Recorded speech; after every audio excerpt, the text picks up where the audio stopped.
Hello, friends. Welcome to the Thinning of the Veil podcast. I'm your host, Tia Smith, and this week we've been studying translation. We've been studying Enoch and his city, the attributes of translated beings, the expectations of the prophecies moving forward into this final part of the last dispensation. I think it's so important for us to study the patterns related to Enoch and to Melchizedek and to all of those who we know for sure that have been translated.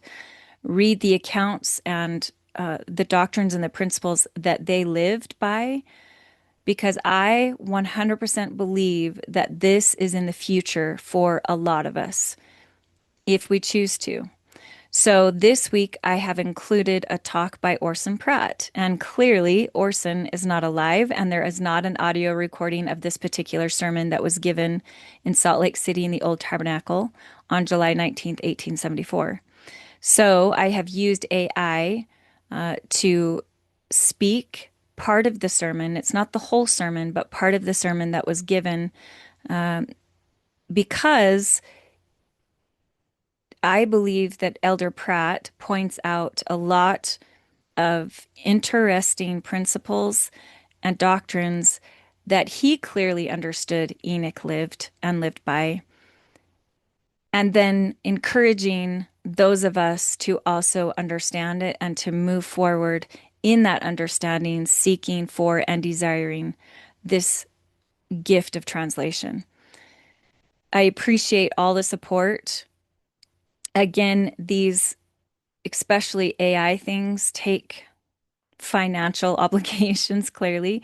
So thank you to all of you who have decided to help support the podcast in all the ways. And I appreciate and know that it helps a lot in bringing this work to pass. So again, all the links are in the description, the donation links if you want, the support links, the social media links, all of it is in the description, and a link to this particular talk that was given so you can go read it in its entirety. So, hope you have a good week. I hope you're loving studying Enoch and more specifically translation. It is one of my most favorite things, again, to study and to pray about and to go to the temple pondering about. So, have a great week. And I'll see you next Tuesday for some more discussions on translation and Enoch and the temple, and how the temple is going to be in the forefront of making all of this happen. So have a great week, my friends. We'll talk to you soon. Bye.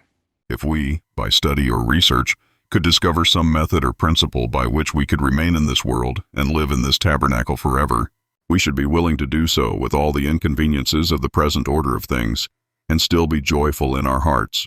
If any man could by research or learning discover some kind of a way, or means or medicine that would give immortality to the children of men, even in their present state, he would be considered one of the greatest men that ever lived, and the one who had bestowed the greatest blessing upon his fellow creatures. He would be lauded to the very skies, and his name would be handed down among all people and nations as one of the greatest benefactors of mankind. So earnestly do we feel to cling to life and desire to live, that we would be very willing to put up with the inconveniences of the present state if we could only remain and the monster death have no power over us. But it is in the order of God that man should die. Man brought this upon himself by transgressing the laws of heaven. By putting forth his hand and partaking of that which God had forbidden, he brought this great evil into the world. Death not only came upon our first parents, who committed the first great transgression, but the curse has been inherited by all their generations. None can escape the curse so far as the mortal body is concerned. I think perhaps this broad assertion may be contradicted in the minds of some. They may tell us of Enoch, who was translated to heaven. They may speak of Elijah, who was caught up in a chariot of fire, and say, here, at least, are two exceptions to the general rule. But what do we know concerning translation?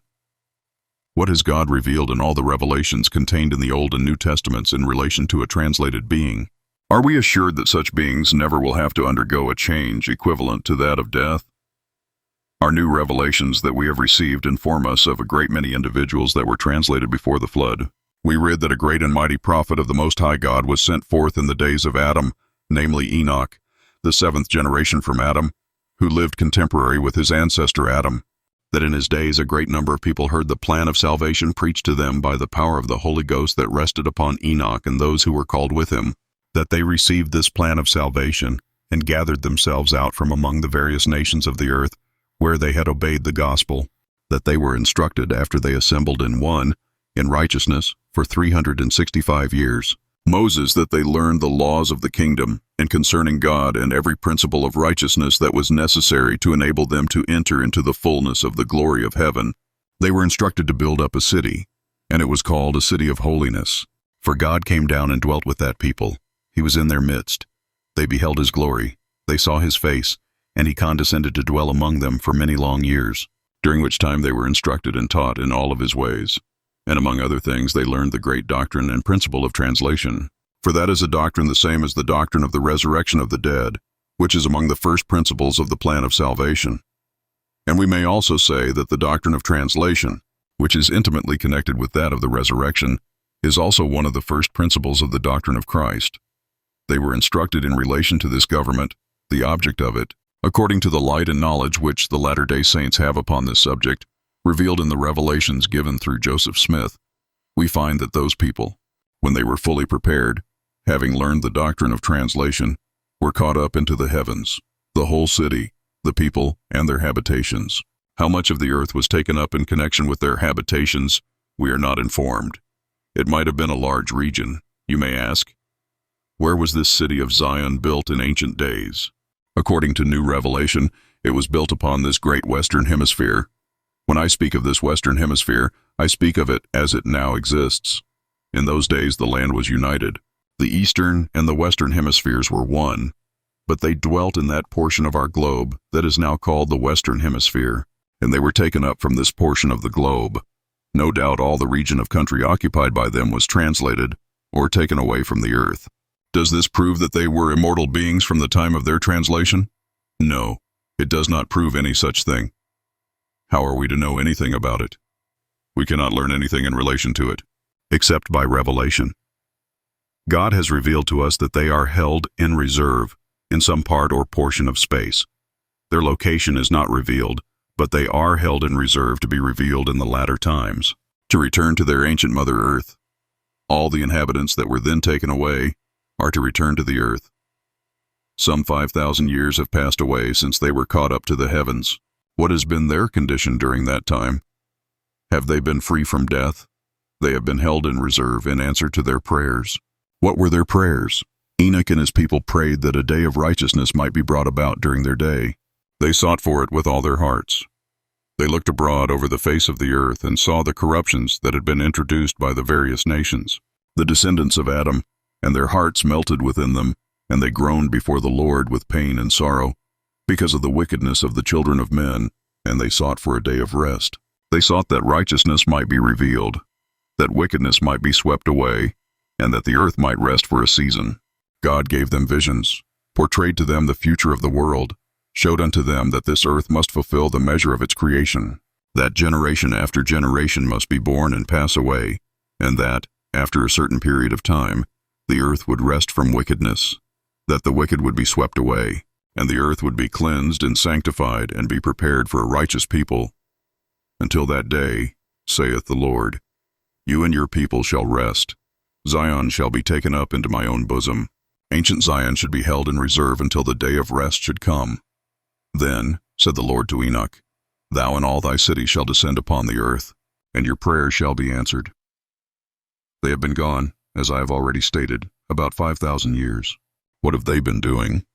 All that we know concerning this subject is what has been revealed through the great and mighty prophet of the last days, Joseph Smith, that unlearned youth whom God raised up to bring forth the Book of Mormon and to establish this latter-day church. He has told us that they have been ministering angels during all that time. To whom? To those of the terrestrial order, if you can understand that expression. God gave them the desires of their hearts, the same as he gave to the Three Nephites, to whom he gave the privilege, according to their request, of remaining and bringing souls unto Christ while the world should stand. Even so, He granted to the people of Enoch their desire to become ministering spirits unto those of the terrestrial order, until the earth should rest, and they should again return to it.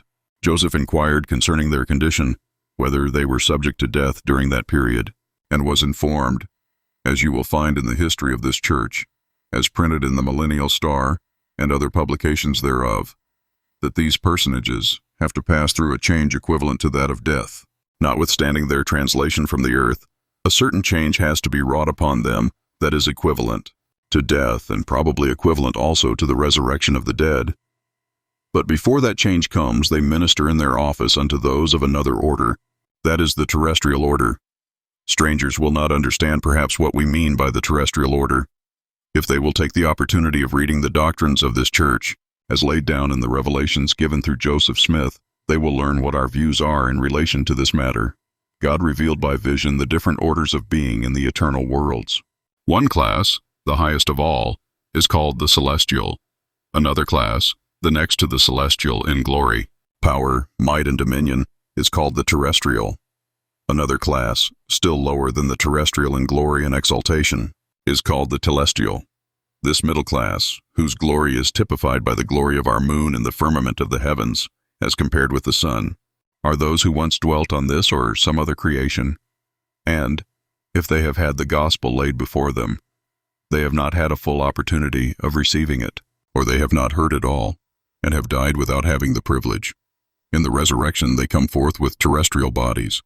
They must be administered to, says the vision, and God has appointed agents or messengers to minister to these terrestrial beings, for their good, blessing, exaltation, glory, and honor in the eternal worlds. Enoch and his people, understanding this principle, sought that they, before receiving the fullness of their celestial glory, might be the instruments in the hands of God of doing much good among beings of the terrestrial order. We read in the New Testament concerning certain angels that are in the eternal worlds, and the question is asked by the Apostle Paul, are they not all ministering spirits, sent forth to minister for those who shall be heirs of salvation? Not for those who were already heirs of salvation, but for those who shall be, those who were to be redeemed, that were to be brought forth and exalted. Enoch and his people were appointed to this ministry, holding the priesthood thereof, with power and authority to administer, in order that those beings may be exalted and brought up, and inherit all the glory that they are desirous to receive. Much might be said concerning these different orders of glory, but we feel to pass on, and we will speak a few words now concerning the resurrection from the dead of those who have fully prepared themselves for the highest glory, the glory of the celestial kingdom, the highest of all, the holiest of all, the kingdom where God the Father sits enthroned in glory and in power, ruling and governing all things.